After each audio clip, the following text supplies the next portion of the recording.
Are you struggling to close deals?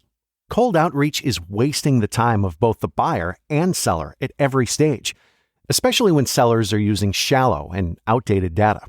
Your organization can overcome these challenges with technology that translates comprehensive, high-quality buyer data into real-time insights. These deeper insights empower sales reps and teams to adopt the habits of top performers, which leads to better outcomes, like more pipeline, higher win rates, and larger deals. We call this deep sales. And we've built the first deep sales platform with the next generation of LinkedIn Sales Navigator. Right now, you can try LinkedIn Sales Navigator and get a 60-day free trial at linkedin.com/trial. That's linkedin.com/trial for a 60-day free trial. Let LinkedIn Sales Navigator help you sell like a superstar today. Just go to linkedin.com/trial and get started.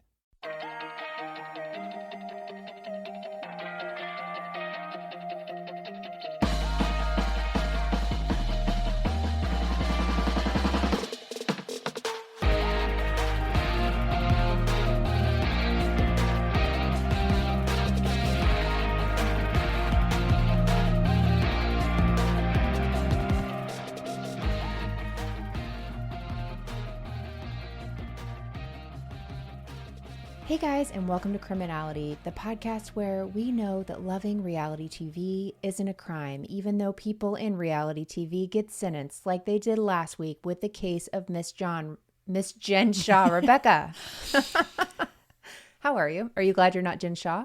Not a good day for Jen Shaw. I'm great. I was in California for sentencing and I was so happy to be there. California is my happy place. I was seeing beloved family, but I was disappointed to miss going to her sentencing. I was really looking forward to that. Lauren from Allegedly Bravo went, so I was following her closely. Me too. And she did great coverage.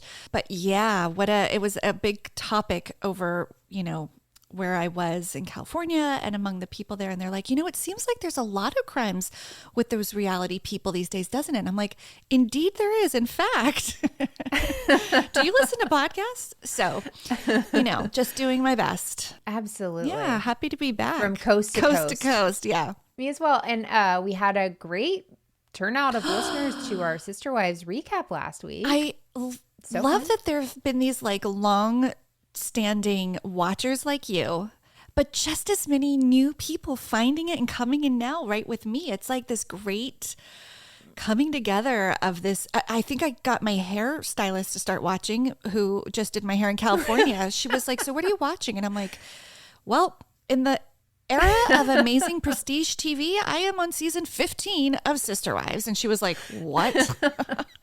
And by the end of it, she's like, I think I want to try it. I'm like, I think you should. I know. Yeah. Oh, I'm so happy. And I'm so glad that that's been a win, because it's one of those when you recommend something to someone in general, we've talked about this. If somebody doesn't like that recommendation, you're terrified to recommend anything else, because I take it as a full-on judgment of me as a person. Yeah, and I'm like, oh, you just don't like me. Yeah, it's a risky, vulnerable thing to share. Like, I've devoted hundreds and thousands of hours to this, and you might want to as well. And when they don't, you're like questioning all your life choices. Absolutely. As you should, if you've devoted as many hours as have been devoted to things like Sister Wives. But it's a great week for anti-polygamists, I guess, because Mary has now left. There is not a wife standing except for Robin. And then there was one who is sobbing on a chair at Coyote Pass. Yeah. And I think I told you this, when we were messaging, but where me and my daughter are in this story, Robin and Cody seem to hate each other. It's season 15 and she is just over him. So I'm like, how does she even hang on? I mean, I guess spite is the name of the game. It got Mary through several years. Fuels you. Yeah. It's so crazy. It does. It is so crazy how so deep in we are. And I only cannot feel too weird about it because my daughter is I'll think she's not watching. And I'm like, Annabella, pay attention. And she's like, no, I'm on McKelty's Instagram and I just learned, and she's filling me. I'm like, she's just gone so far too. So it's just been great. I love it. It's so much fun. But Rebekah, we have a new story to get into this week. It's one we teased a few weeks ago. What were my clues? I feel like I remember your clues. Singer? Oh, go ahead. I think it was I don't. Tom yacht, and Connecticut. Oh, You're thinking perfect. of wig singer, what you did for Kim Zolciak, that many guessed was Luann and could have been. Oh, and nurse. A nurse. Yeah, right, yeah. right. But it is, in fact, this time Luann. This Can't wait. time we are here to talk about Luann. And Rebekah, there are many quotes that define a generation. Like Neil Armstrong saying, that's one small step for man and one giant leap for mankind. Or former President Ronald Reagan proclaiming, Mr. Gorbachev, tear down this wall. But when I think of words that have defined my generation, I look no further than the words of one former Countess, current head honch of Froze Rosé, and say to you, Sois cool, ne sois pas tout, pas cool. Rebekah, I'm sorry. I should say it in English. In English, of course, it's be cool. Don't be all uncool. Thank you. And thus, the story of Luann de Lesseps begins. Chef's kiss, Melissa. Thank you. That was whenever I find myself Googling famous quotes and ending with, having Neil Armstrong, I'm like, what are you doing with your life, Melissa? This You're is not what spreading the joy. internet was You're made spreading for. joy. So, Rebekah, before we knew her as Countess Luann de Lesseps, she was Luann Nuda. Okay, here's the thing. I didn't write down the actual name. I wrote down the spelling of her name, like for me to pronounce it 2 weeks ago. Right. So you don't know where the emphasis is. Nuda. Yeah. No idea. Born May 17th, 1965, making her a cool, not uncool, 57 years old at the time of today's recording. Rebekah, do you know where Luann grew up? Switzerland? No, she just Wait, she really? just skied the Alps. Oh, okay. Is she from Connecticut? was, I yeah. assumed she was born. She's from Connecticut. Oh, Yes. I actually thought she was born in Europe, but maybe just her parents. Maybe. Or maybe I don't she was even just know if I have bougie and she that. just holidayed there. I think she Ilaria herself into, and so now everyone thinks that she's from yeah, there. it worked. So Luann grew up, she was one of 7 Wow. kids. And after high school, Luann goes on to become an LPN and spent a few years using this nursing degree to take care of geriatric patients. So it's while she's working as a nurse in 1987 that she decided she wanted to enter the pageant world. And so she ran for her first pageant, and wouldn't you believe it? She didn't win, but she actually really liked it, and she loved pageants, and she just began to enter them. It's like she's been a knockout since day one. Oh, it's crazy. the woman's genetics are something to behold. Absolutely. And I meant to mention there used to be an episode, and there's only been one of any of the housewives, like Becoming Luann or something. We talked about this. Yes. You cannot did it find this go? on the internet. Yeah. It's been scrubbed. And I was really like banking on that to help me with some of these details. And it no longer exists. What a shame. So I know. And it was good. And like, why was there just one? And why was Luann the one it was on? But Yeah. And why did she's it actually- disappear? Was it unflattering? I wonder. I don't think so. I thought it was pretty flattering. You'd think she'd like have it embedded in her website or something. I mean, maybe. I didn't get to her website, so You don't know if she has one. So anyway, as she's doing these pageants, she's still a nurse. She's taking the train from her home to New York to do these modeling gigs. So she realizes that she's making more as one day as a model as she is as a week as a nurse. So that's when she decides to quit nursing and become a model full time, which who hasn't? Who hasn't? I mean, look, if decided you've this? got the choice, yeah. Yeah, I guess so. I chose not to. Yeah, Just, it was a choice for Unique me. like that. Yeah. I'm just #humble, and it's a whole thing. I consider myself an outlier. Yeah. Yeah. People use the word unique with me a lot. And so Luann moves to New York, and she becomes quite successful in modeling, and she does so well, she ends up moving to Milan. And so, yeah, so like, I can't even imagine that jump to be like one of 7 kids, full-time model, Milan. But Yeah. Luann Pretty did lucky. it. Yeah. So she lives in Milan, and she models for 3 years before she eventually gets a job as a television co-host. And I feel like this is something that was brought up in that Yeah. right? Like old her footage or history. clips of that. Yep. I It was so definitely cool. watched that. So, Rebekah, do you remember what this show was about that she was a host of? No. It's very popular in your family. Your son Pickleball? is into it. Oh, Surfing? No. Surfing, soccer. Why is your family into so many things? Yes. Soccer. I thought like my family would just be one thing. Soccer. She was a co-host on a soccer program called Pressing. Oh. Oh, and wouldn't it be called football? My bad. We're in Europe now. It's football. It was a football thing. So you still didn't get there. No, I'm just kidding. So while Luann says she doesn't really know anything about soccer, she could speak some Italian, but not perfectly. But they kind of thought that was cute. So they're like, let's agitate all these soccer players. Yeah. And have this person who can barely speak Italian on here. So she's the co-host of the show, and she's like more talking about their social lives with the players, you know, who they're dating, who they've been seen out with. Very on brand for Luann. Yeah, and this tracks. Right. And the other host is basically like asking questions about the actual sport.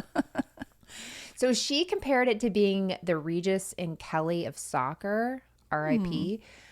But to me, it sounds more like Chris Hardwick and Jenny McCarthy and Singled Out, right? It's more like, what are you doing here? But you look good. So, Rebekah, Luann's busy. She is living this incredible life in Milan, and she eventually falls in love with a man named Roberto. Roberto is older than Luann, and he is very, very rich. And he owns a home in Switzerland. Way to go. I knew there was a Switzerland connection somewhere. There is. And so in Switzerland, she lives with him. They stay there. They start developing this life together. And they're like partying with princes and princesses, which can you imagine just one day just being like, by the way, got to go to the prince and princess's home, castle? Yeah. I don't know. If I were Luann, I can. Yeah. Yeah. So she is going to these parties and she becomes friends with this lady named Honeychild. Do you remember that from that special? I definitely remember the name Honeychild. I don't. So there's this older lady named Honeychild, and she has like a past all into her own, and I meant to go more into it. I didn't, but just know that she's friends with somebody named Honeychild. Okay. And do we know, Rebekah, who do you think came first, Honeychild or Honey Boo Boo? It's got to be Child. Yeah. I don't know. Sometimes when I'm writing my notes, I'm like, I'll throw in this joke. And then I'm like, that wasn't a good idea. But we continue. So she and Honeychild, Roberto is out of town at this one party that Honeychild and Luann were going to. And it was at this party at this beautiful chalet that she sees her future husband, Count Alexander de Lesseps. So Rebekah, she falls for Alex immediately. Immediately she knows she wants to be with him, and she leaves Roberto to be with him, which also very on brand for Luann. Yes. And so Rebekah, Alex, as we mentioned, is a count. Do you know what a count is? A purple puppet who plays the piano. Well, I put Count Chocula, which is the only one I have any respect I'm thinking for. of the Count on Sesame Street. Oh, okay. He's like 22, 23. Remember him? I wanted you to keep going because the voice was so good. I loved it. What is like 22? Exactly. 23. No, I don't know what a count actually does. I assume it's nothing mathematical. Good news. I don't either. I did not even look it up. We know that he is a French entrepreneur whose lineage includes being a descendant of some dude who built the Suez Canal. Right. Does that make you a count? I don't know. I don't know. It doesn't really seem like a real thing. I will be honest. It's very title heavy and not like, I don't know. Yeah. I think it's low down on the And I don't want somebody to call me anything that starts with a C, like have to put a C word in front of my name. And ends with an NT too. Yeah. I mean, since we're going there. Yeah. Yeah. They're just one vowel off. No thanks. I don't need that. It's risky. So, oh my gosh, I'm so sorry. This episode is all over the place. Count and Countess They fall in love and they get married in 1993, and they eventually have their daughter Victoria and their son Noel. Yeah, she says Noel. Yeah, who, if you haven't seen a picture of him lately, he looks like what I think a count would look like. I was just going to say, does he look like the Count? He looks like a count. The handlebar mustache is such a look. Yeah, that style jacket. Okay. The whole look, it's going somewhere between count and like, I don't know. Circus ringmaster? Ringmaster, and also maybe you're coming Hipster. home from war. I don't know. Yeah, There's in like Brooklyn. in Brooklyn. Yes. So anyway, to me, Noel looks like a count. What I think a count would look like. So Yeah, totally. kudos. He's leaning into the legacy. Oh, that's perfect. So anyhow, the Count and Luann continue their lives in Europe. They move all around, eventually end up in New York City, where they plan to raise their kids. And while Luann no longer has her television gig in Italy, it wouldn't be long before she had one in New York. So way back in 2008, she gets an email from Jill Zarin telling her there's this show that she might be a part of, and would Luann be interested? And she was like, sure, why not? Can you imagine something that's going to change your life like this? And your response is like, I guess. Okay. Yeah. I guess I don't have that many opportunities that for everything I'm like, oh my gosh, let's do it. Well, and also consider the time, right? Like, could she have possibly known? I mean, I know it wasn't the first franchise, but like, yeah, plus it's Luann. So a hearty yes, or even a casual yes is all that you would expect. And we're forgetting she's got to be cool, not all uncool. Like clearly right. I am. Don't saying jump at it. Yeah. Yeah. This is why I've figured out my failures in life. So back in 2008, like I was saying, Bravo fans are introduced to a new group of women after the success of Real Housewives of Orange County. Yeah. And there's a new show that's brewing, but let me read the original description for you. I love this. And I feel like you may have brought this up before because it does seem familiar. Manhattan Moms. Yep. Right? That was the original premise and name. Yep. Manhattan Moms is a fly-on-the-wall glimpse into the privileged lives of New York's wealthy socialites. We'll watch as they juggle calendars packed with charity fundraising galas and the social whirl of the Hamptons, with interviews for elite private schools and high-powered careers. So that's right. Before Roni, it was Manhattan Moms or M Squared, or thank goodness they didn't name it that. Yeah. And so originally it was going to be a standalone, like you talked about before. But Bravo ended up saying, actually, this is the Housewives. Let's make this. Mm-hmm. Thank goodness. Because imagine all the TV we would have missed. Truly. And so the first season is really a tour de force with people like Bethany Frankel and Jason #1. Remember that guy? Mm-hmm. He was so mean. Yeah. And Not I mean, a good dude. She's mean too, but like I actually felt bad for her during that time. Yeah. World-renowned model Alex McCord. Yes, in Brooklyn, of all places. And she's coming back for Ultimate Girls Trip. Oh, I know. I'm so excited for that. That's going to be great. Turtle Time Ramona Singer. Oh, man. Jill Where's My Diet Coke Zarin. And, of course, the Countess Luann de Lesseps. Yeah. So it's interesting to me that, like, when the show debuted, and tell me if you remember any of this, Bethany obviously did not have kids, so the Manhattan Moms thing didn't fly. No. But she also wasn't a housewife, so that doesn't necessarily track. That's what I was going to say. It was like she was barely even a housewife. She wasn't. I mean, it's such, I think in general, the housewives moniker is like often, because a lot of them are divorced and like not currently wifing.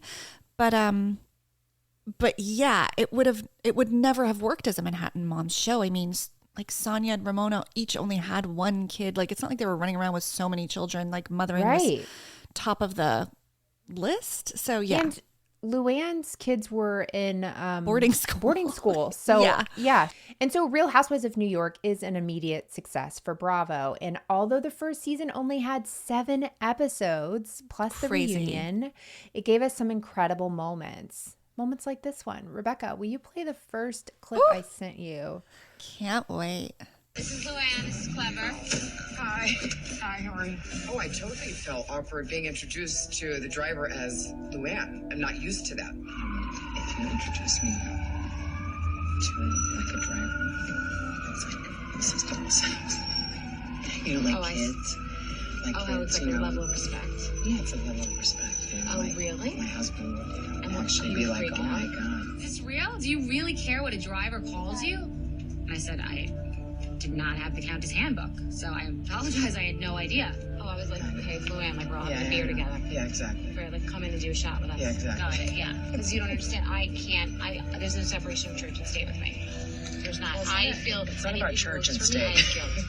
I would have thought that Bethany would have known that, So I was surprised that I had to explain it to her. Even Rosanna, she calls me Mrs. D. Did you notice that? No, and she would not call me. She wouldn't call me Bethany. She'd call me Mrs. Whatever. Yeah. Really? Yeah. It was like astounding. It was just. I just was like, all right. I was just like, get over yourself. Clever. Would you mind getting out? Love pre-money Bethany. Sorry. It was so nice to see her hair and face and outfit. Right? Yes. Oh, that is such a classic. Just a little reminder. Yeah. Yeah. Like as if the whole thing is just wild because, I don't know. It just is so rude all the way around. Someone like a driver, she says. Like, I mean, the classism is like just oozing out straight out the gate in season 1. It's so, and for her to be mic'd and to say this, how do you not even see how this comes off? And I just have a hard time separating, like, how you were raised and how did you get here? I don't know. I feel like I'm not so far removed from my childhood where I'm a different person. So it doesn't compute with me. I think she's one of whatsoever. those people that always thought she was going to transcend Totally. where she's from and who she, was supposed to be. And she like takes that persona on and takes it so seriously. And I think she doesn't care how it was part of her brand. Like she wanted to come across like a Countess on the Upper East Side. Yeah. Yeah, that is, it is just wild. So when it comes time for this first reunion, it's pretty casual compared to what we see now. Do you remember what Jill was wearing at the reunion? Was it like a blouse and jeans? But do you know what the shirt said? It was during her fight with Bethany, like during that whole thing. No, wait, no. It's a Team Jill shirt. Oh my gosh. Bedazzled, of course. Of course. Yeah, but it is like to look at that picture of the first reunion, you're like, wow, did you guys even know you were on TV? Yeah. I know. Yeah, it's totally different. And so during this reunion, though, we find out that Luann and the Count had separated. So according to Luann, she gets this email from the Count that says, I've met this Ethiopian woman while he was in Geneva and we're serious and I want to end our marriage. And so this obviously was quite shocking as Luann's whole thing is that she's this countess who's married for love and what a great life she has. Yeah. So like to see it at the end of the first season being like, bye-bye. Ripped from her. Yeah. Totally. It was crazy. So of course, as I said before, the show is a huge success and the women are starting to realize that they can capitalize on the success. And so Luann will go on to write a book called Class with the Countess, How to Live with Elegance and Flair, which was published in April of 2009, so 14 years ago. Oh, wow. Simpler times. Aging well. Absolutely. And while I did not read it, I did read some reviews with one saying 1 out of 5 stars. And this is my favorite name somebody's written on something. They wrote, Count this Countess, 1 star. Oh, I like that. And so their review is, this book was written, dictated really by a narcissist. The Countess, in quotes, is so full of herself it borders on psychosis. Is it any wonder that idle rich, inherited money, no doubt, clown of an ATM she called a husband, told her he wanted a divorce by email? Now that is classy, end quote. Oh, that's like savage. That is. Right? Like, oh. It was a fun one to follow on. But then I thought too, I'm like, wait, your whole thing is being classy. And it isn't very classy to end a marriage via email. So I mean, it's not her fault, but it is just kind of like a wild thing to be like, really? Somebody broke up with you via a Dear John letter. Right. It's also not classy or elegant to like remind people of your title all the time and to like remove yourself and elevate yourself, you know? Always. And again, we don't know what a count is or does. Still. So I need to keep going. So needless to say, the book wasn't, you know, a New York Times bestseller, and maybe writing books would not be her thing. That's okay. It's not really her style. But after the break, we are going to discuss all about Luann's business ventures, relationships, and issues with the law. So Rebekah, while the Countess was spreading her rules for elegance, which as you know is learned, my friend, That's why she began dating on the show. And so the first real relationship that I remember seeing Luann in on the show is her relationship with Robert? Jacques. Who's Robert? Jacques Azoulay. I don't know. Robert's in there too, I'm sure. So he is a French businessman and real life Sad Ross from Friends. Oh my gosh. I didn't make that like moniker up. That was a blog I used to love. It was called I'm Bringing Blogging Back. Patrick, can't remember his last name. I lived for this blog. It was such a great, it was just a great time in my life. I always waited for those blogs to come out. But he called him Sad Ross, and I can never not see him as Sad Ross, right? Yep.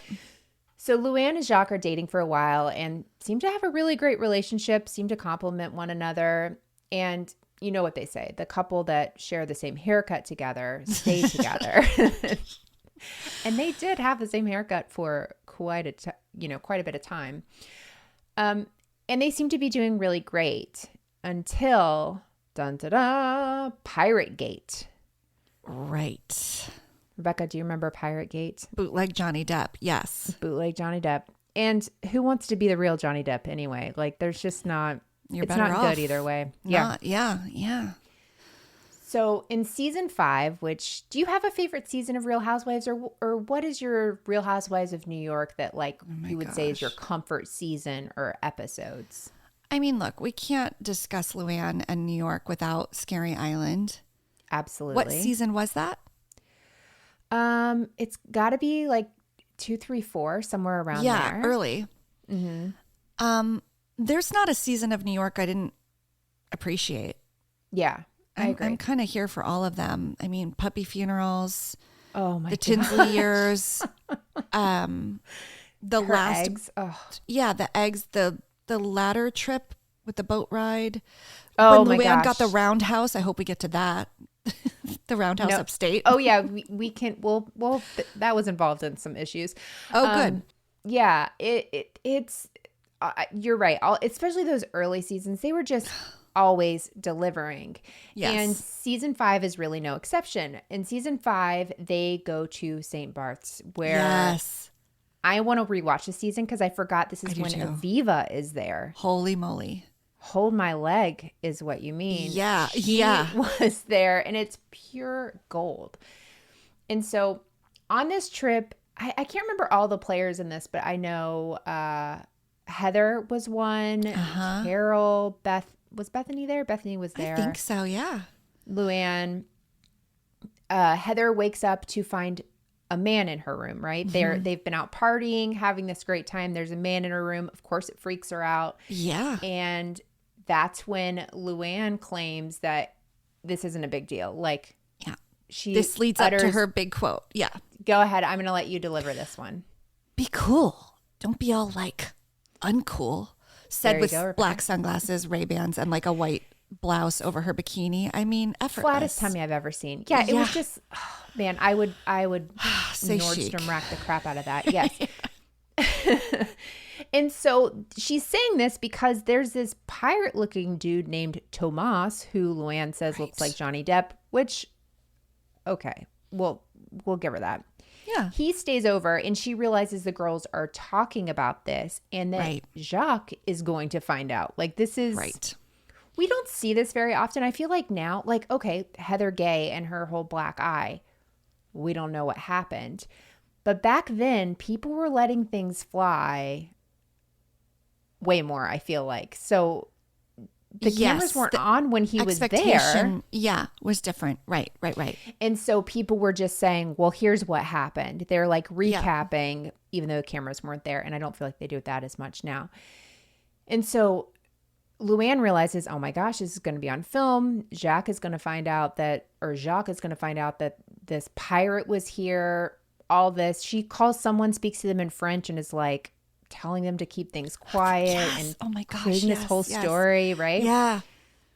And so anyhow, that was wild. Because again, you're mic'd. Right. Different language, sure, but she's like, no way Bravo's paying for a translator. There's no way. Which I get that. But anyhow, it's sort of the beginning of the end for Luann and Jacques, but not the end of the relationship's era for Luann. And so let's rewind a little bit and talk about Luann's career. We mentioned books aren't really her thing. And I think she did try to sell the jewelry she had. Remember, she was like statement piece necklace. Yeah. Which she should have just collabed with My Sister Wife's Closet because they needed the help. They were huge. They needed a point of view. Her jewelry had a point of view.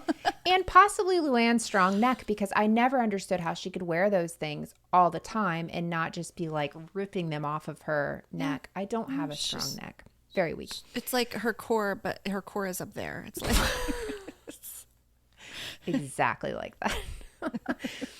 So in season 3, we find out about Luann's real love, and that is singing.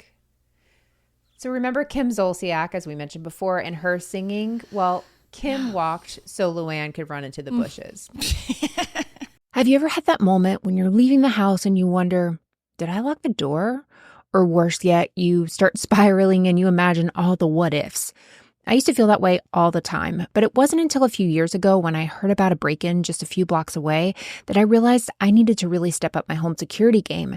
And now I can spiral about the what ifs on things that don't matter, like reality stars, instead of the what ifs of home security. We've had SimpliSafe protecting our house for the last few years now, and it's a total game changer. With SimpliSafe's Fast Protect monitoring, I know within 5 seconds if something's actually up, and the lifeguards can actually speak to intruders to stop them. That's faster than a reality TV star can throw a drink. One of the things I really love the most is you're not locked into some over-the-top 90-day fiancé level contract drama. SimpliSafe is actually affordable as well, less than $1 a day with no hidden fees, so it's easy to love. It's no wonder they've been named Best Home Security Systems by U.S. News and World Report for 5 years running. Whether you want to install it yourself, it really takes less than an hour, or have a professional handle it, SimpliSafe is as easy as flipping channels between Chimp Crazy and The Secret Lives of Mormon Wives. So why wait for the drama to happen? Get SimpliSafe and know your home is covered just like I did. Protect your home with 50% off a new SimpliSafe system, plus a free indoor security camera when you sign up for Fast Protect monitoring. Just visit simplysafe.com/criminality. That's simplysafe.com/criminality. There's no safe like SimpliSafe.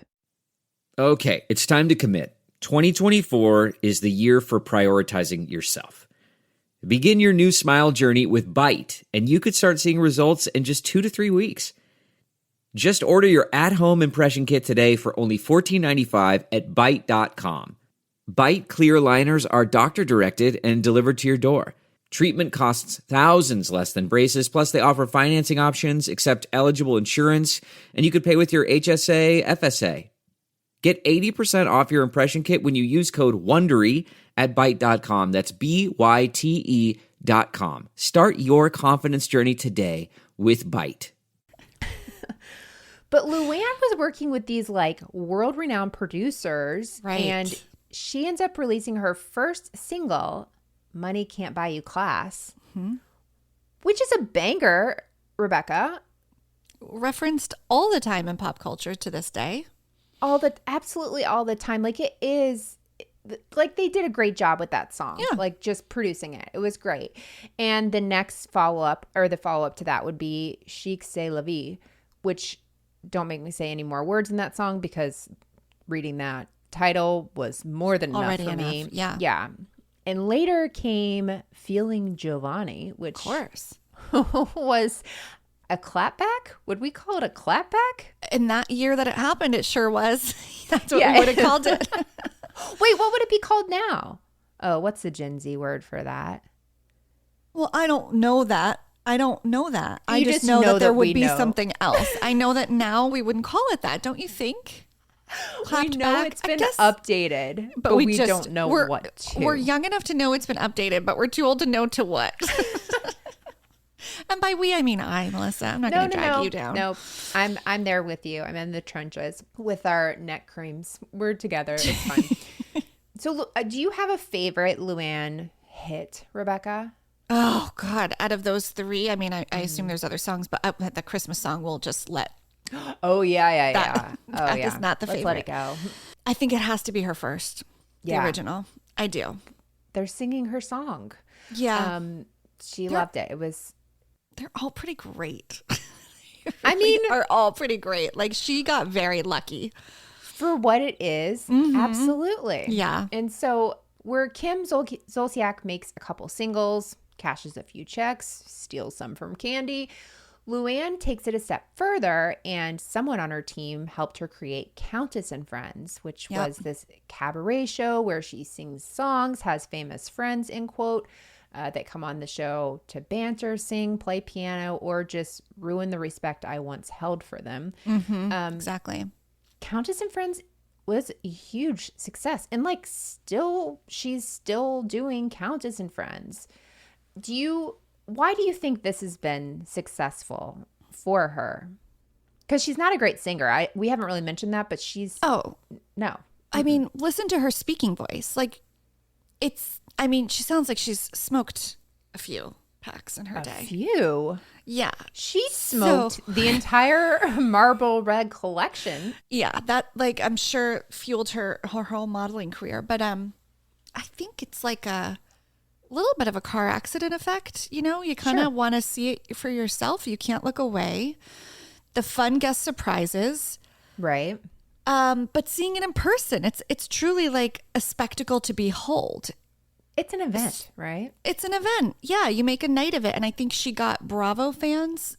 Like, she capitalized on that. And then also, I guess, like celebrity adjacent type people going in for the special appearances. And I don't know.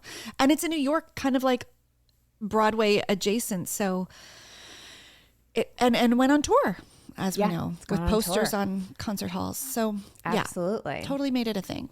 Yeah. And I feel like part of the success could be that it's kind of campy. Like, completely. Yes. The show doesn't take itself too seriously. I think Luann does, but I don't think the production of it is taking itself so seriously. But she very much sees herself as a talented cabaret singer.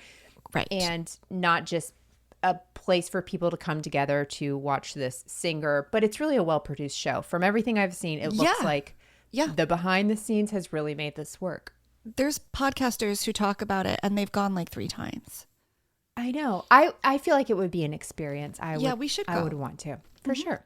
So Luann is still on Real Housewives of New York. She's building her brand as a cabaret singer, even though Bethany Frankel once screamed, "Life is not a cabaret."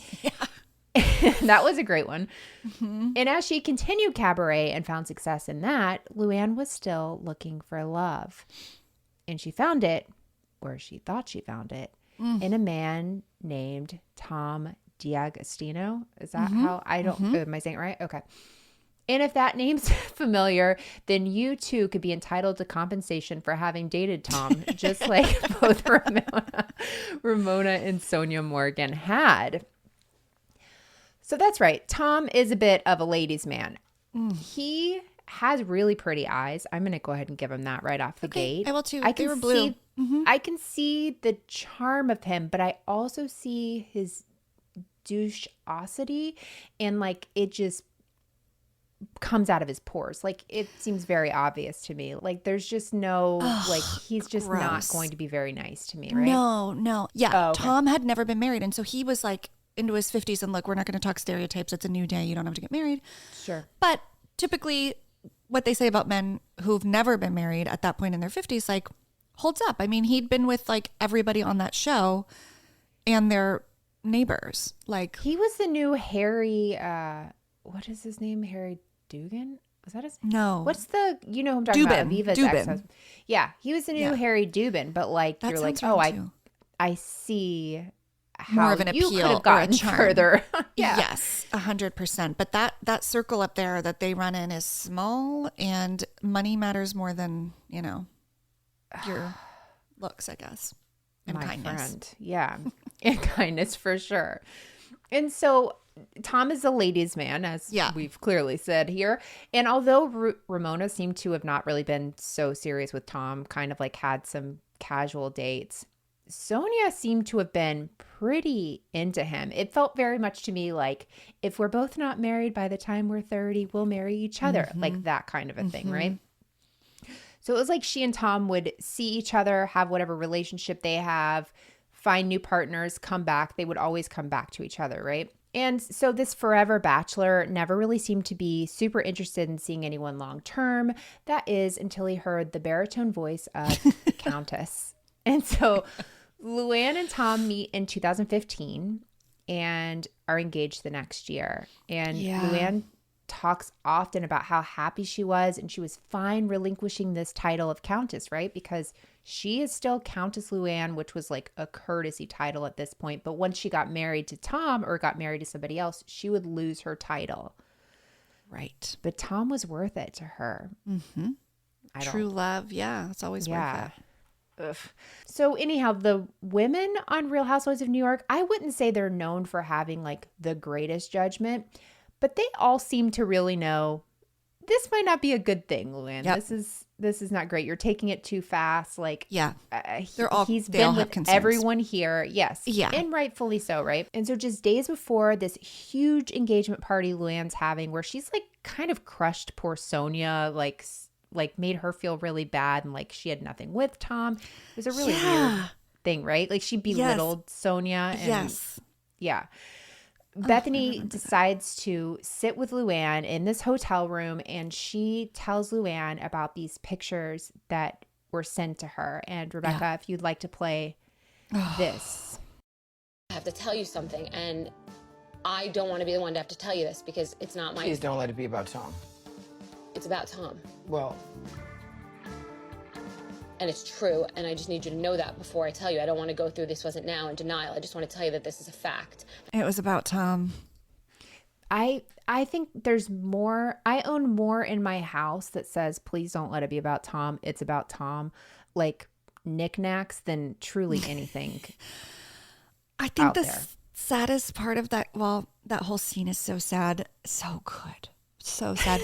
is I think what Luann is almost about to say when she's like, it's about Tom and it's true. And I need you to know that before I tell you. And Luann is almost like, well, I think she was going to say, I don't want to hear it then. Like, I think she would have kept her head in the sand if Bethany had let her. 100%. Absolutely. And that's what's so sad.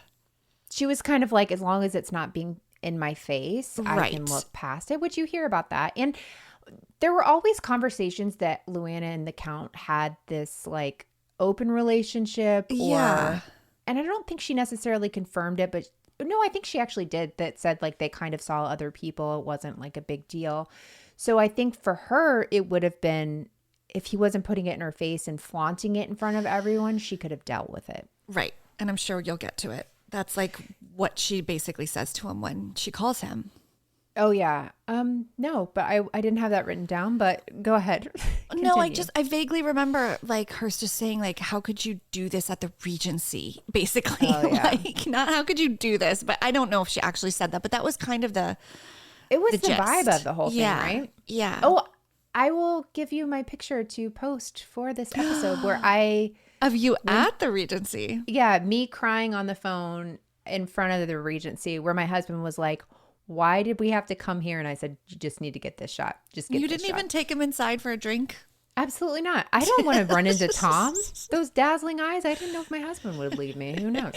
Okay, so as we can kind of see, this once in a lifetime romance with Tom might not be so great. And it sort of seems like this was the turning point for Luann. Like Luann and Tom go forward with the wedding. And I can't remember if it's Ramona or Sonia who was like, she's going to marry him at this point just because she is going to do it. Like she's not going to cancel the wedding. Yeah. And only Dorinda attended the wedding out of all the ladies from Roni, which I forgot about that. Right. I did too. I also forgot about her speech on a boat. Okay. Oh, yeah. Ugh, what a mess. Yeah. And so within 7 months, though, this marriage was over, with Luann finding out that Tom was being inappropriate with his ex and who knows what else, but she was done. Mm-hmm. And so it wasn't so much of a shock that they were getting divorced, but the timing was so quick. Yeah.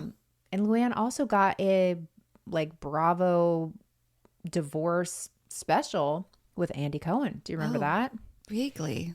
He comes to her house and is like, "Hey Lou, hey Andy, come on in." And they're in their summer clothes and sitting outside and talking. Kind of almost like an Oprah special type vibe, totally the outdoor chairs and it's the Harry and Meghan, but it's it's about Tom, except it's about Tom.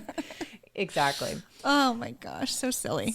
But it seems like this is where Luann kind of starts to unravel. So she's really put all of her eggs in one basket with Tom and this working out, and everybody else is wrong. And then this fell apart really quickly. And so, a lot of them are basically saying, "I told you so." And the internet is saying, "I told you so," and everything else. So cut to about a year after Tom and Luann's wedding in South Florida. On Christmas Eve, we find out that Countess Luann had been arrested. Yep. Rebekah, where were you when you found out that Luann had been arrested in a Florida jail? Florida something. Glued to my phone. Just, I don't know. The world ceased. The world stopped. I don't know where I was. I was just refresh. I think I was driving and I was looking for anyone on the podcast talking about it. Mm-hmm. And Two Judgy Girls were the first ones I found talking about it. And it was just kind of like a stop what you're doing and let's talk about this kind of day. Right? You just needed it in real time because it was unbelievable, right? Yep. So let's talk a little about this arrest. On Christmas Eve 2017, Luann is in Palm Beach with her friend Julie. I think Julie was one of the bridesmaids in her wedding, actually. Okay. And so Luann was supposed to be in Juniper, Florida, visiting family, which was about an hour away. But for whatever reason, she decided to stay with Julie. And so according to Luann, Julie has a bunch of cats and they annoyed her. So she was like, "I'm out of here." Relatable. Yeah, I know. I was like, it's like the fish room, but cats. Yeah. Oh, no. And so instead, she decides to go to the Colony Hotel where she meets up with this man she had dated before Tom, who she only refers to as the polo player. Okay, yeah. And so on Roni, we get to see her telling the story to Dorinda. And while she's telling the story, she's very quick to be correcting stories that people have heard in the news. The big thing she wanted to say was he was my age. He wasn't in his 20s. He was definitely my age, which was but the story ends with you getting arrested, right? Because that seems to be the real fact in this story. Yeah. So back to the story, Luann and this polo player were drinking at the Colony Hotel, which, by the way, was the same place she had her wedding brunch the year before. Yeah. Go on. It's going back to the scene of the crime. I was just going to say that. I'm it's odd. It's an odd place, the change of plans, and that's where she ended up. It really is a pull that she could not resist. Yeah, absolutely. Ugh. So according to Luann, she checks into this hotel, gets a room key, and she and this gentleman partner go to the bar, drink, and listen to a jazz singer. Well, she hasn't actually been in her room yet, right? So she has the key, but she hasn't gone to her room yet. So she says that she's feeling good, she's feeling a little rambunctious. And so this polo player realizes you might be a little too rambunctious, which I think is code for maybe very loud in this bar and people are going to start to notice. Mm-hmm. So he suggests they go back to her room, which again, she hasn't been to yet. So Luann gets in the elevator, pushes the 4th floor, which right off the bat is wrong. She's staying on the 3rd floor, but she hits 4. And of course this guy's she knows where she's going. Of course. She's staying at this hotel. Yeah. And so Luann gets out. They get out. Luann drops her purse. She's looking for her room key, having a hard time finding it. The guy picks up her bag and she just walks into the next room that's open. And of course, he's not thinking she's walking into an open room. He's thinking she found her key, used the key, walks in. Logical. As one does. Mm-hmm. So Luann continues on and says, I'm kissing my friend. We're kissing. And 2 seconds later, the security's at the door, which thank you for just saying those words. I can only take so much. And so apparently one of the housekeepers had been cleaning this room, which is why it was unlocked. It wasn't just randomly. Yeah, I know. How do you get into a room? Yeah. Yeah. They were cleaning it. They walked out, come back in, sees Luann and her friend kissing, and they call security. Yeah. So security comes, the polo player and anyone within earshot is telling Luann, hey, you're in the wrong room. And Luann is like saying, nope, this is my room. This is my room. And like the polo player is saying, this isn't your room. They even find like a BlackBerry on the table and are like, that's not your phone. And she's just convinced that this is her room and she's in the right room. Eventually, though, security has to call the police, and that's when they arrive and handcuff Luann. So that's kind of the sad part because, yes, she was in the wrong room, but if she hadn't doubled down and like refused to leave the room, right, this would have been a non-issue. Sure. Nobody would have ever heard this story. Sure. So Luann's placed in cuffs. She closes the door on the face of an officer. Yep. She claims that was by accident, but reports say she tried to kick an officer to avoid arrest. She gets arrested. She's put in the back of a squad car. She's able to slip her handcuffs off like Houdini style, which I didn't. How do you even get handcuffs off like that easily? Do you have like Very bird bones? thin I don't wrists. understand. Yeah, it's like Sutton's ankles, her wrist, I guess. Yeah. Oh my gosh, that lady's ankles. I'm like, why are you wearing heels? You're going to snap in half. How does she pick her foot up? That's true. She could never wear Alex's platform. Those Louis Vuittons. Never. So Luann's in the back of the police car, gets these handcuffs off. She's screaming and yelling, I'm going to kill you, to the officers that were arresting you, which if you don't have a good enough attorney, that could end you in prison for quite some time. So the next day, she slipped out of these handcuffs, and the next day she is brought into the courtroom with like shackles. And when Dorinda's like, why were you in shackles? She's like, oh, because I got out of my handcuffs when I was in the car, which is just wild. And so that's when she's charged with disorderly intoxication, resisting arrest, and battery on a law enforcement officer, which are serious Yes. crimes, like as serious as you can get without killing someone. These are not classy misdemeanors or elegant felony. No. These are serious. One crime. Two crimes. And so Luann decides, as every celebrity does in this situation, to check herself into rehab within a week. And she said, quote, I have decided to seek professional guidance and will be voluntarily checking into an alcohol treatment center. I intend to turn this unfortunate incident into a positive, life-changing event, end quote, which, good. Let's do that.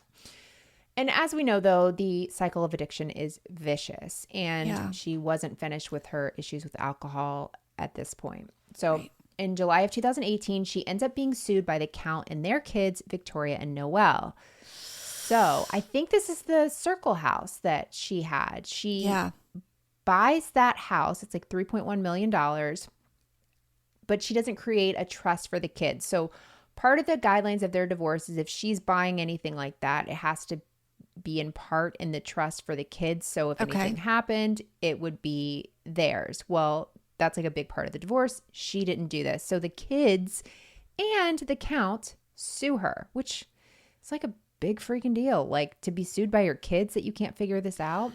Yeah, I remember hearing about that, and I never knew the backstory. So I'm very curious about this, and it really kind of makes me sad. Right. And they also accused her during this time of making these threats to sell this house, to buy a new house without making sure the kids were entitled to what they called a share of the funds.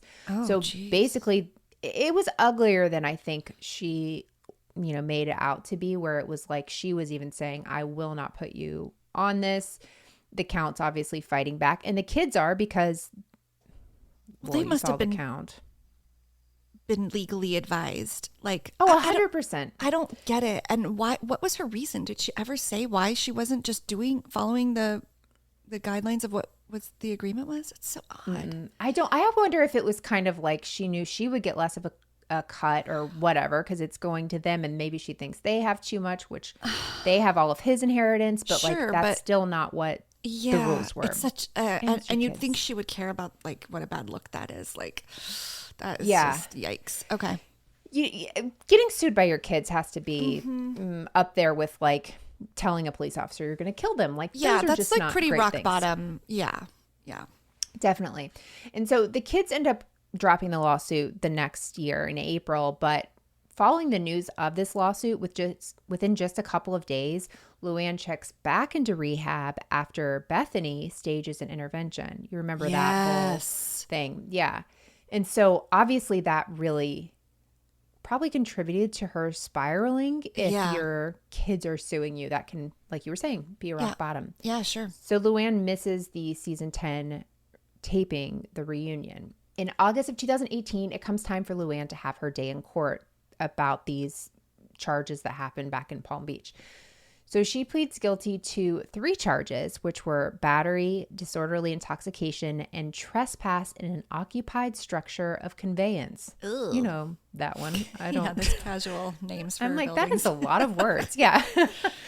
So the charges of battery on a law enforcement officer and 2 charges of corruption by threat have been dropped. And I'm trying to remember back to that. I feel like she said something in court didn't the judge say, I would advise you to talk to your lawyer? There was something that went on, and I'm sorry I didn't pull that. I could be making that up, but I feel like there was something she said in court where a judge was like, you might want to shut up. Oh gosh. Am I making that up? No, it's ringing a bell, but I don't remember exactly. I promise I researched this. There was a lot of information. Yeah. Oh, I can imagine. So with this plea deal, she has 1 year of probation in New York, and she had to complete 50 hours of community service, as well as attending AA meetings twice a week, attending a victim impact class by MAD, Mothers Against Drunk Driving, which that one I kind of didn't understand because, I mean, I guess it's a victim impact, but like she wasn't driving. So that was a little bit of a different situation, but good. I mean, all the counseling and classes she can get. Preemptive, maybe. Yeah. Yeah. And she had to pay $866 in court fees.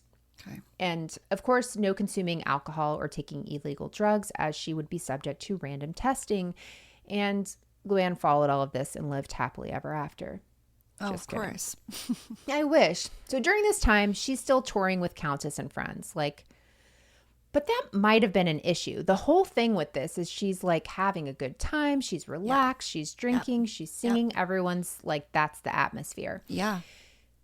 Apparently, after one of these cabaret shows, she is taken into custody after testing positive for the presence of alcohol back on April 21st, 2019. So she tests positive to having alcohol. Testing positive sounds so weird, but like she had alcohol in her system. So she goes to meet with her probation officer 2 days later and said, yeah, I consumed 2 mimosas at my show in Chicago. So basically like, of course, as one does. Breakfast. Yeah. But what was kind of sad was during that time on Roni, she was like, I don't think I have a problem. Like you felt bad because you're like, oh, she's not seeing it yet. Like she wasn't there. Mm-hmm. And I feel like that's realization had not quite And wasn't that when Leah was like, I'm going to test my sobriety and start drinking now, and I haven't, and it just seems like a bad combination. It was, and it was Leah's first season, right? Wasn't it like the way she entered the show? Yeah. That was a bad combo. It was not good. It was pretty dark. Also, on top of having these mimosas, she had also not attended all the AA meetings she was supposed to. Yeah. So the Palm Beach judge was like, not on my watch, biatch. And she reinstated the probation and then modified it. So at this point, she has to have weekly counseling appointments via phone with her psychiatrist. She also had to have a monthly visit in person. She had to take an alcohol abuse medication and had to maintain a SoberLink breathalyzer monitoring device as directed by her PO. I remember that.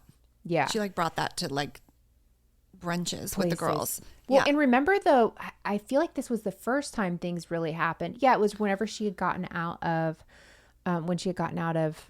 rehab, and they all went to dinner, and Ramona, she posted that picture and they were all drinking. Oh, and she holding was their glasses. Mm-hmm. Yeah. She was like, this is a terrible idea.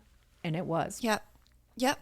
Right. Maybe that's when it started sinking in. Like she was starting to think about like the Or maybe that was still just Maybe. optics for her. I don't know. I think it was, Or I just think gonna get she her was in more trouble. Afraid of exactly The consequences. And yeah. so, yeah. So eventually she's able to comply and she completes her new probation on August 28th, 2019. But troubles weren't over quite yet for her. In March of last year, 2022, Luann finds trouble once again when she shows up to this piano bar called Townhouse in Manhattan. Yes. Remember. And she gets up to sing and appears to be quite inebriated. So according to patrons, she was demanding her song be played and overall just monopolizing the microphone. And Rebekah, we have a clip to play here. Wow. Okay. You almost like being in love, mother. Well, the music and line seems to be. Oh, wow. That is sad. Yeah, to me it was sad. It was like, I thought it was pretty, she was Dark. pretty obviously Yeah. inebriated and like living for this microphone and everyone should know. And people were laughing at her. I mean, that was like she was unaware Absolutely. of how that was going. Yeah. Yeah, no, her, what she's thinking is not what's actually happening. Right. Right. But I did get this amazing excerpt from someone that was there from page 6. And it said, quote, the piano player was like, I don't know the song. And she responded, it's a hit. And then in parentheses, it says the critically trashed song apparently sold 19,000 digital copies. And I just love how like petty that comment is. Of course. Oh my But it gosh. is wild that she's there and like, sing my song. And it's like, lady, come on. The quote continues and says, of her 2010 auto-tuned debut single that includes lines like, elegance is learned, the snarky source sniffs, quote, it's not a Cole Porter standard. It's not somewhere over the rainbow. Oh, and you know in Luann's mind it is. Like, Absolutely. it belongs in the same repertoire. Remember her on the boat, like saying like, they know my song. They know my music. Yeah, that's like so classic Luann. Oh, Rebekah, I forgot I needed to change my background. I had such a good picture for you. Let's see. Oh, I can't wait. I wanted this to be, my husband was supposed to put this on a shirt, but I didn't have Can you time. believe it, girls? Yes. I want that to be amazing. merch. I love it. Yes, that's so good. Who made that? I made that. That's beautiful. Thank you. On Canva. Thank you. That is so But I thought it was cute. I was love supposed to Can You have a Believe It, shirt girls? a shirt made with it on there, but I did not end up having enough time apparently. So good. So allegedly after this, Luann gets kicked out of the bar, but she denies it. She says, we're celebrating a day of rehearsals. We're just there. Maybe I drank too much, but I left, I wasn't kicked out. I just left. My friend had to leave early. Right, right. And so it's kind of sad to me because it feels like drinking. I mean, she talks about sobriety still being an issue for her and it's an everyday thing. So it's like I want her to do better for her because this is not where you want. I mean, because she does have this successful thing going and it's a fun thing and people are having fun, but like she's obviously still struggling, which people that takes do. a lot of the fun out of it too. Like when she's Absolutely. not in on it in a good way, it's a lot less fun. Like I don't want to see her if she's not in a good place. No, absolutely not. That's never going to be a fun thing for me. Like even that video I sent you, like it like I was shocked that it happened, but then to watch it, I was like, man, it's that sad. is really dark. Yeah. And so, Rebekah, ultimately, that's really the story of the rise and fall and slight rise again and maybe fall of a Countess. And so while we know that Roni is no longer the Roni of yesteryear, just a few days ago, Luann did make an announcement of sorts on Instagram Reels, and it looks like we will be seeing her again. And you can play that last clip. Just wanted to send you all a little personal message, or as personal as you can get on Instagram. Happy 2023, everybody. It's going to be a good one. It's got to be a little better than last year, right? And let's hope we see some housewives coming back. Hashtag legacy. Oh, okay. Subtle. Hashtag legacy. Yeah. Good. Yeah, so it does seem like we will be getting some group of Roni women, which I know they've talked about, but it's the first time I've seen Luann mention it, like that it's really going to happen, that we're going to get some sort of a legacy cast, which you'll be watching. 100%. Oh my goodness, yes. Yeah. Luann is such a divisive figure, I feel like. Right. Don't you? Like, I just can't stand her sometimes. And I could never live without her. Like, she's so great, but she really is like, was the delusional quote about her? Was that Ramona that was like delusional? Like, was she talking to or about Luann, or was that, am I just making that up and am I just projecting that onto Luann? Luann's a little delusional. She is. Yeah. It doesn't matter who said it. Sonia. We will apply I bet it to she her. was. Yeah, I bet she was talking about Sonia. But I remember, like, in her redemption tour, you know, when she was really actively sober and just preaching it and going to meetings on trips. And it was really cool. But there was, like, also even using that as, like, her new thing to make her so whatever. And she had to do this thing where she went to, it was like a charity thing. Oh, gosh. Are you talking about the women she spoke to about? Yeah. There was like a group of incarcerated women or formerly incarcerated women, and Luann trying to relate to them because she had one night in jail. There was no prison sentence because she's rich and she's privileged and she had a great lawyer. The charges she faced, like, a lot of people would still be sitting in a Florida jail. Absolutely. Like waiting for their trial or whatever. So, you know, just when she came out and was kind of like, I'm just like you guys, you know, when she calls Bethany from the back of the car, you know. Oh, yeah. Well, it's been quite a year. I've been to jail. I've been to rehab. Yeah. It's like she's still just so disconnected. Like, I really hope she gets to a real reckoning. And maybe she has. Maybe we'll see that in Legacy. Maybe she's there. I hope she's like bonded with her kids and like reconciled those issues, because that's the stuff that matters, you know, at the end of the day. I think that matters to her the most, probably. So I don't know. She is something, that Luann. She's something for sure. Yeah. But coming from this, like, one of 7 children, and, you know, I always starting out forget as a that. nurse, it's just, I have a hard time having so much of a disconnect from your childhood. Not like I think I'm the exact same person, but I feel like it's part values, of you. the way I grew up, like I don't feel so far away from the me then. I don't think I would like look at myself and be like, I don't recognize you if I saw myself. Yeah, and she worked really hard to compartmentalize those two identities to the point where it worked. Like, I forgot she was from Connecticut. I thought your Connecticut connection was going to be like Tom and her got a house there, or Tom was from there. Like, I completely forgot she's just a middle class, like, Connecticut kid. Yeah. Right. And her name's Luann. Of course, she wasn't born in Europe. Which is hilarious, too, because I'm like, actually, she should have been from, like, South Georgia. Like, I should be related to her. Right. It's not, it's not the European monarchy, like, aristocracy story she got herself into. Yeah. Lady sandwiches. So interesting. But what a great contribution she has made to the Housewives empire. I would agree with you. And Rebekah, I would love to know, away from Roni, away from Sister Wives, what is it that you are watching? Can I be honest? Barely anything, because Sister Wives has like really infiltrated. It's tough. The system. We're just trying to plow through. But I downloaded a show for my flight home from California, and I got through a little bit of it. So the disclaimer here is I haven't watched a lot, but I'm going to keep going. And I think this is really interesting. And I'm hoping it's like a fun introduction. I hadn't heard of this. But, okay. It was recommended we had dinner in LA with my daughter's college roommate's family. She's from out there. So she's home on break and my daughter's home on break. So we got to meet my daughter's friend's family, and they're all watching this show.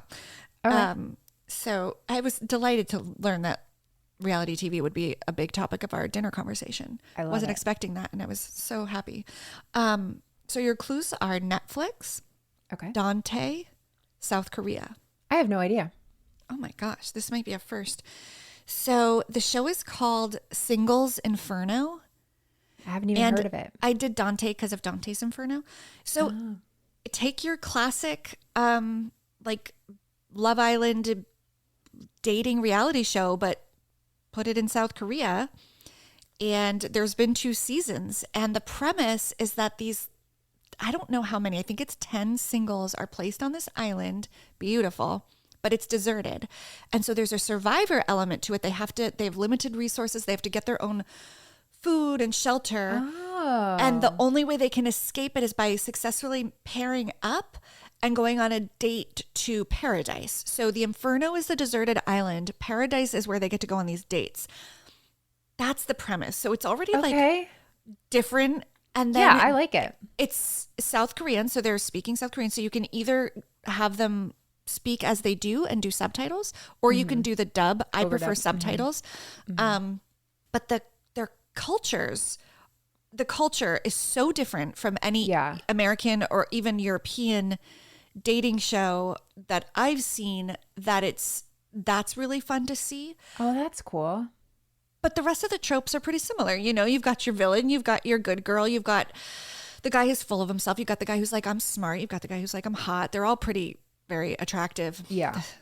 I'm really into Korean skincare, like reading about it. So like their skin is like the women's skin. I'm just like, tell me everything you do. Right. Because they're in their 20s and 30s and they all look like they're 13.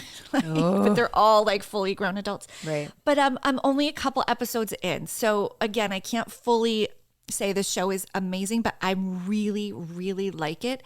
And I think that the twists that they're adding are just interesting enough to keep me watching. Oh. Yeah. So just the official blurb is stranded and ready to mingle, 9 young flirty Korean singles search for love on a deserted island that they can only escape as couples for date nights on their new island paradise. So I guess there's a second season. It just came out last year. And now there's a new season. So I'm all for like a show too, where I get like a window into just a completely different life. All the Sister Wives. Yeah. I mean, but like the Indian matchmaking. So I'm enjoying it even just for the globe trotting aspect of it. Right. But I'm excited to keep watching it. Oh, cool. I haven't even seen that come up, so I'm excited Me to see either. that. I hadn't either. Good. But now that I have, I'm like seeing so much about it. And it's like even on social media and stuff. And I think it just had not reached me. So I'm grateful for the recommendation from my daughter's friend. I love that. That's awesome. That's, yeah. So what are you watching? Because I know you're rewatching Sister Wives. Well, I'm done with my Sister Wives rewatch. I have finished. So you're I've seen it. I'm up to date. And can you just fill me in? And for anyone who's like where I am in the process, where are we currently in? Is there a season current right now, like weekly? Just or did finished. it just end? Just finished on Sunday. Yeah. So we just finished the 17th season. 17th. Jeez. Okay. Yeah. So what have you also been watching? Watched a couple things because now I'm free of Sister Wives. But the one I'm so excited about, and Rebekah, I want you to go ahead and take the pressure off. You are not going to guess this. Great. I don't think anyone will guess this. Okay, great. So just take that off. Yeah. Go ahead. Okay, here are my 3 clues, but they don't even matter. Sure. Because you're just going to tell us. I'm just going to tell you. Here we go. Peacock, true crime-ish, Borat, but I don't like the Borat one, but the director is from Borat. Okay. Oh, okay. So this is called Paul T. Goldman. I also don't like the name of it because it doesn't really tell you anything, right? No. Let me read the blurb, okay? Paul T. Goldman's world is turned upside down when he finds out that his wife has been living a secret double life. His efforts to uncover the truth thrust him into a labyrinth of fraud, deception, and criminality. Ooh. That transforms him, in his words, from wimp to warrior. Director Jason Woliner tries to keep the series he thought he was making from going off the rails as Goldman stars in reenactments, changes the script, and challenges his vision. The stranger-than-fiction true crime docuseries blends fact and fiction, similarly to the director's work on Borat. So this guy, Paul, it's a docuseries, but you're also watching them film almost like a show, right? So Paul is this guy whose wife has cheated on him, maybe ran this crazy, like a real person. Okay. This crazy, possible like sex worker ring, whatever. He writes this book like on Amazon, like writes it, self-publishes. He is telling his story. So he's telling his story to this director, Jason, whatever, Woliner. I don't know how to sell this right, but basically you're watching the guy, Paul, you're watching clips of him tell the story of what's happened to him, but then you're also watching actors and actresses. Paul is playing himself, but you're watching actors and actresses reenact this story as it's going on. So the director's there. So you'll watch Paul talking about it. Then you watch like a reenactment of it. And then halfway through, you'll see Paul look at the director and say, I'm going to try this one a little bit different and do a different. And the director will be like, wait, is that actually what happened? He's like, well, kind of, but I want to see what it looks like if we do this. So it's this mind... Like a genre bender. Like it's like totally. defying. And you know I'm into it. Yes. I'm so into it. And so it's very different. But as it goes along, you realize he'll say like, well, 99% of the story is true. And then the next time he talks about it, he's like 95% of the story. So now I'm at the point, I'm 4 episodes in because there's only 4 right now. I think it'll be 6 total.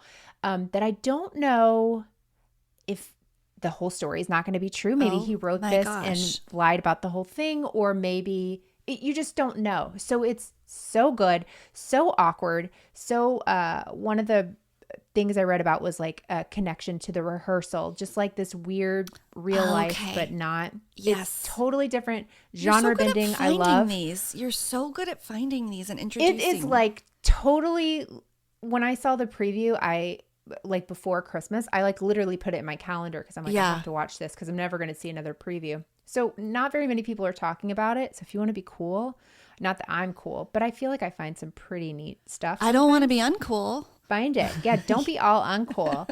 It's called Paul T. Goldman. I think Seth Rogen is one of the producers on it, but that makes sense. Unlike anything you've seen. I love it.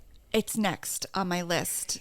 Yeah. In fact, it might be, well, I don't know. I have another show that I want to watch that I didn't get to that I'm probably going to, if I like it as much as, I have a show that I wrote down like you did when it wasn't out yet to remember to watch. That's now out, but I haven't started it because I was away. So I have a feeling for next episode I'll be sharing that one, but this is going on the list. This sounds so weird and interesting. It's really like, I'm super into it. And so I just can't wait to see what happens. I have no idea what'll happen. Yeah, sounds it's awesome. Crazy. Okay, good. Yeah. So Rebekah, I would love to know, I'm finally done with Luann, what you will be sharing with us in 2 weeks. Well, as of about 90 minutes ago, I can tell you.